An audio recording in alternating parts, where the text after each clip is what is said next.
Hello. Thank you, Mr. Speaker. I rise to give my contribution on the finance bill proposal, which has been tabled in this House. Madam Speaker, for a long time, finance bill has not been a subject of discussion in this country. But for the last 1.5 years, Kenyans have awakened to the issues that are there in finance bill and have made it a public discussion. Madam Speaker, I had attempted to speak earlier on in the floor because I am a user of sanitary towels. And as a user, as a mother, as a woman leader, I am greatly concerned that the price of sanitary towels and diapers is not only going to affect the mothers and the users of those items, but is going to affect the budget of individual homes. I have interrogated the proposal of the finance bill very deeply, Madam Speaker, and I've realized that there are promises flying around. The excise duty that was proposed on sanitary towels and diapers has been removed. Or rather, there is a recommendation from the Committee of Finance to remove excise duty on imported sanitary towels and diapers. However, Madam Speaker, the raw materials that are being used by local manufacturers are subjected to VAT. And if those raw materials are going to continue being subjected to VAT, the manufacturers will have no choice but to pass the cost of that VAT to the users. And therefore, Madam Speaker, if we do not remove VAT on raw materials that are making sanitary towels in Kenya for local manufacturers, we are still going to have expensive sanitary towels and diapers. Madam Speaker, currently there are children who do not go to school when they are on menses because they cannot afford sanitary towels. If we add extra price on cost of sanitary towels, we are going to deter lives of many girls who can become powerful women in this country. Madam Speaker, in the spirit of making laws, we cannot make laws to obscure other laws.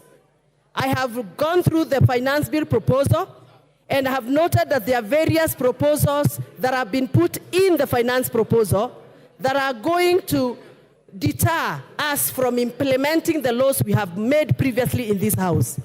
Madam Speaker, in the respect of that, I note that we have agreed a proposal to amend the Data Protection Act.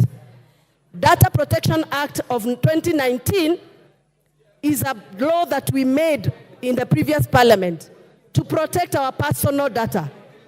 I know members of this House, I included, have received numerous messages from members of public. Where they got our numbers from, I don't know. Whereas we cannot blame them because maybe they are operating from a situation of pressure. It is against the law to share members' numbers. As they do that, Madam Speaker, we are protected by the law. What about if we allow us to amend that law and allow anybody to access our personal data, including financial data? And therefore, Madam Speaker, I am of the opinion that we must be very careful so that you don't make laws that are going to make other laws not operational. Madam Speaker, I represent farmers. And I would have been very excited to hear that just like we have given VAT exemption to the transportation of sugarcane, which I am happy about, we also provide the same provision for the farmers who transport milk, who transport avocados, who transport macadamia, tea leaves, and coffee.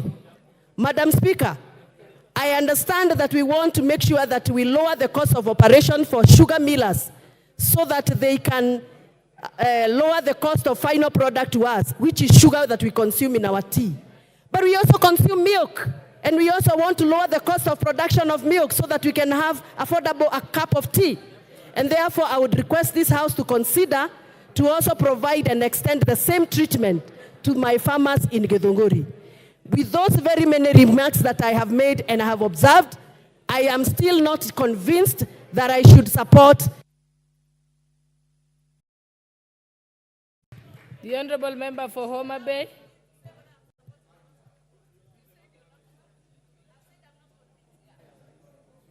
The Honorable Member for Homa Bay.